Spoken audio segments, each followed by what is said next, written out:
Ladies and gentlemen, welcome to our 9 p.m. English News Edition. Here are the top stories. Inauguration of the Muhammad Ali Gadile Ferry response to mobility needs supported by the President of the Republic. And for the international news, joyful scene in Ramallah upon the arrival of released Palestinian prisoners. The details on this edition. Welcome to our newsroom. The official inauguration of the Muhammad Ali Gadile Ferry took place this morning at the Djibouti port under the high patronage of Prime Minister Abdulqadir Kamil Mohammed. Upon his arrival, the Prime Minister was welcomed by the Minister of Infrastructure and Equipment, Hassan Hamed Ibrahim. He then reviewed the Coast Guard troop before proceeding with the ribbon cutting, a symbolic moment of the ceremony. The event gathered several prominent figures, including the President of the National Assembly, His Excellency Dileita Mohammed Dileita, government's members, the Director General of the Maritime Affairs, Ali Merah Shehem, the Ambassador of Japan to Djibouti, as well as several ambassadors accredited to the country. A result of exemplary cooperation between Japan and Djibouti, this new ferry meets the mobility needs of the population and the transport of goods in the northern region, a zone with high economic dynamics.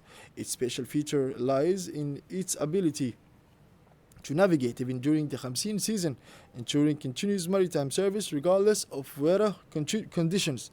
Now named Muhammad Ali Gadile, the ferry honors a great personality from the northern region who embodied the value of kindness, wisdom, generosity, and dignity. The impact of the late Muhammad Ali Gadile remains alive in the hearts of the northern population, and his legacy continues to resonate through his actions and commitment to his community. The late Muhammad Ali Gadile was an influential political figure and a highly respected and appreciated traditional leader throughout the country.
So yesterday morning, after its inauguration in Djibouti, the Muhammad Ali Gadile Ferry was welcomed yesterday morning in Tajura during a ceremony marking its entry into service on the maritime route between Djibouti and Tajura. On board the ferry, His Excellency Prime Minister Abdulqadir Kamil Mohammed was warmly welcomed by the local authorities of Tajura. This ferry, the second one gifted by Japan to Djibouti, strengthened maritime transport between the two shores of Gulf of Tajura. The event brought together local authorities, government representatives, and the people of Tajura, who turned out in large numbers to celebrate this major advancement in transportation. The arrival of the ferry demonstrates the strengthening of the country's maritime infrastructure and the government's commitment to improving connectivity between regions. With this new acquisition, travel between Djibouti and Tajura will now be easier, offering passengers and goods a more reliable and efficient service. This project highlights the excellent cooperation between Djibouti and Japan, a key partner in the country's maritime development.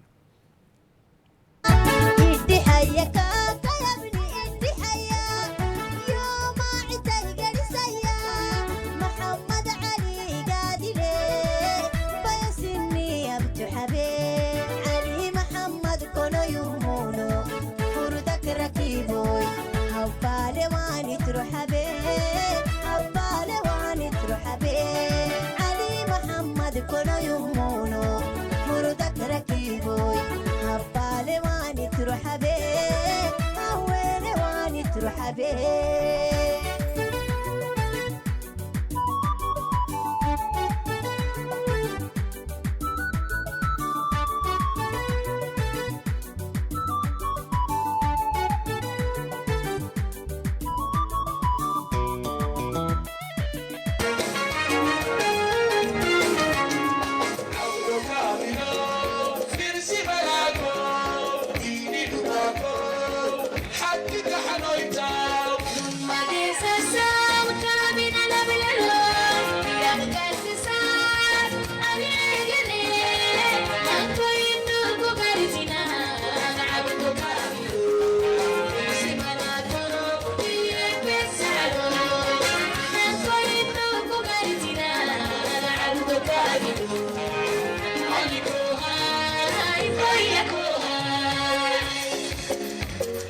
In his speech, the president of the regional council praised this strategic investment that will facilitate the transport and people and goods and thereby contributing to local economy.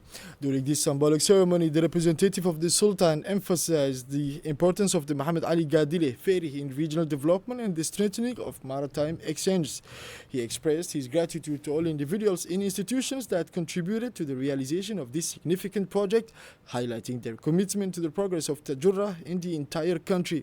On his part, one of the sons of the late Muhammad Ali Gadile, whose name is now associated with this ferry, shared an emotional moment recalling the legacy of his father, a respected and committed figure in the region.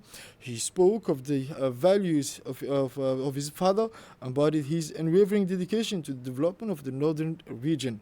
On behalf of the Gadile family, he warmly thanked the President of the Republic, His Excellency Mr. Ismail Omar Guelleh, for their special attention given to the northern region, emphasizing that this infrastructure marks a new step toward a more prosperous and connected future for all. In his speech, the President of the Regional Council praised this strategic investment that will facilitate the transport of people and goods, thereby contributing to the local economic dynamism. The Deputy Prefect, for his part, emphasized the positive impact of this infrastructure and mobility.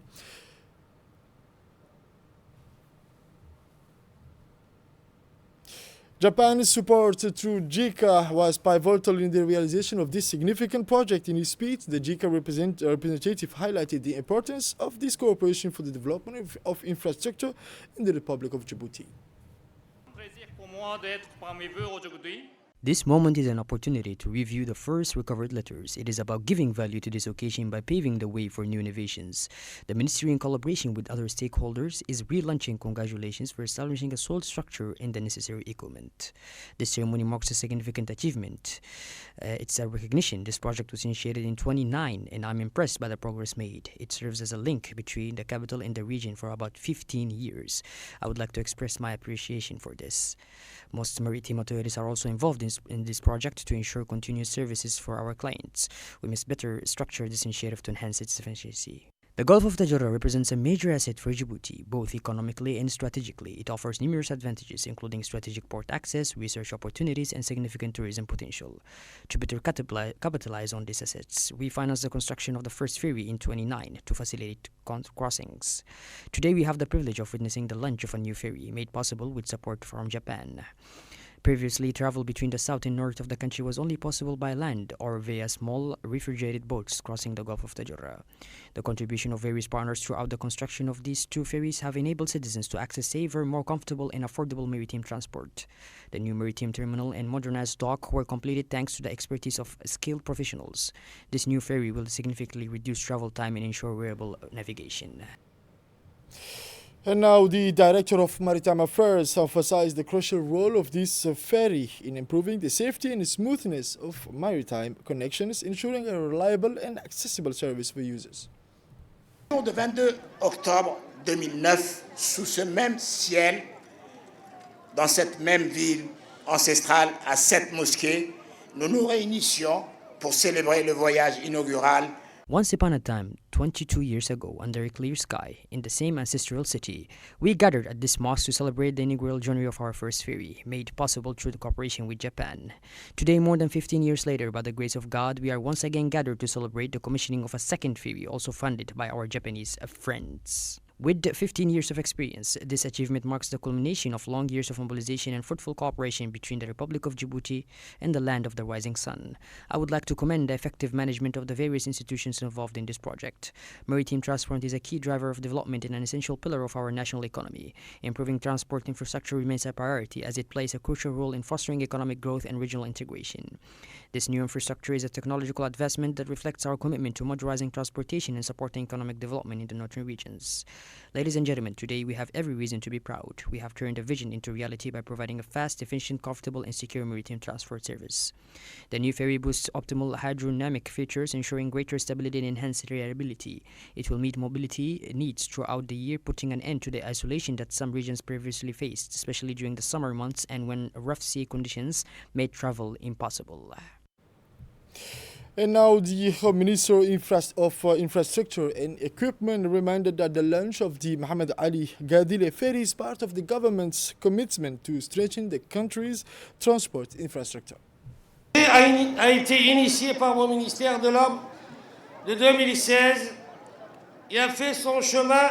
This project was initiated by a visionary whose determination overcame many obstacles and brought together several colleagues, some of whom fully dedicated themselves to this endeavor, resulting in the successful resolution of this project today. Thanks to the continuous efforts of the maritime authorities, we have achieved this milestone. This project rewards the President's commitment to strengthening national capacities and promoting economic and social development in our country. It also aims to improve the living conditions of the population in the northern regions, which have long suffered from isolation. This project will allow for year-round navigation, even during the period when the region was once isolated due to difficult maritime conditions. We commend the commitment of the ambassadors and solidarity actors who contributed to advancing this project. This marks a renewal for the northern region. Indeed, it will promote exchange and strengthen economic ties between the members of state of the region. Today, we have the opportunity to further connect our populations and create better solutions to stimulate the growth of our local activities. Without this project, such progress would not have been possible. His Excellency, the Prime Minister emphasized the importance of this new link for strengthening regional integration and facilitating trade exchanges. He also paid tribute to the partners who contributed to the realization of this strategic project. Aujourd'hui est un jour exceptionnel, un jour qui marque une étape importante dans notre histoire maritime. Today is an exceptional day, marking a significant milestone in our maritime history. We are gathered here to celebrate this important achievement. This project represents progress in terms of sustainability and optimization of passenger transport, while ensuring maximum safety. These new ferries, gradually provided by the government of Japan, are the result of a successful collaboration. This ferry embodies both our vision for development and our ongoing commitment to meeting the mobility needs of our population. It is not merely an addition to the existing infrastructure, but rather an investment in the future, strongly supported by the head of state. This achievement also reflects the strong relations and partnership established between our government and that of Japan. It is a testament to our shared commitment to providing quality services to users in the northern region while contributing to the sustainable development for transportation in these areas. In this spirit, we have extended our gratitude to the Japanese government for its support. Additionally, we have taken measures to improve the reception and efficiency of these new ferries Please note that this ferry goes beyond maritime transport. It also contributes to diversifying mobility solutions, thereby facilitating exchange with other regions and even internationally. Essential infrastructure has been put in place to modernize embarkation sites and terminals, transforming them into fully equipped and secure maritime stations. Today's launch is the result of collective effort and a shared vision of what the future of maritime transport should be. We have listened to passenger expectations and introduced a higher capacity vessel, providing greater comfort and reliability. This ferry will operate 12 months a year and will play a crucial role in local community development by strengthening economic and social ties between the capital and the various regions of the country. And now the Minister of Foreign Affairs and International Cooperation government spokesperson, His Excellency Mr. Mahmoud Ali Yusuf, was received on Thursday, January 30th, 2025 in Dakar by His Excellency Bassirou Diomaye Faye, President of the Republic of Senegal. The Djiboutian minister was carrying a message from the President of the Republic of Djibouti, His Excellency Mr. Ismail Omar Guelleh, to his Senegalese counterpart regarding His Excellency Mahmoud Ali Yusuf candidacy for the presidency of the African Union Commission. During this meeting, Minister Mohamed Ali Yusuf presented his vision and priorities for the continent, focusing on strengthening peace and security, enhancing the role of youth, and reinforcing regional economic communities. Furthermore, the two sides discussed ways and means to strengthen the ties between Djibouti and Senegal, as well as enhance cooperation on various continental issues. The student of Intech School had the opportunity to discover the history and heritage of Djibouti through a visit to the National Archives. Accompanied by their teachers, they explore various historical documents and objects preserved in this important institution. During this visit, the students learned about significant events in the history of Djibouti, the different periods of its development, and the invaluable archives that testify to its evolution. The purpose of this educational trip was to raise awareness among young generations about the richness of their cultural and historical heritage. The students showed great interest in the exhibitions and asked numerous questions, demonstrating their thirst for knowledge. This initiative is part of Intech School's effort to promote interactive and immersive learning beyond the classroom. This visit was a rewarding experience and a precious moment of sharing, strengthening the bond between the students and the history of their country.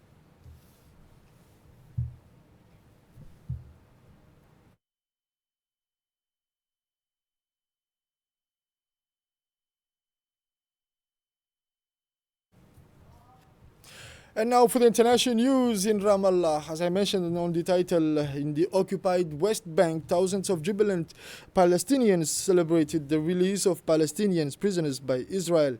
Waving flags and firing celebratory shots into the air, the crowd greeted the freed prisoners. This was part of the third exchange of Israeli hostages in Gaza for Palestinian prisoners as part of the ceasefire agreement.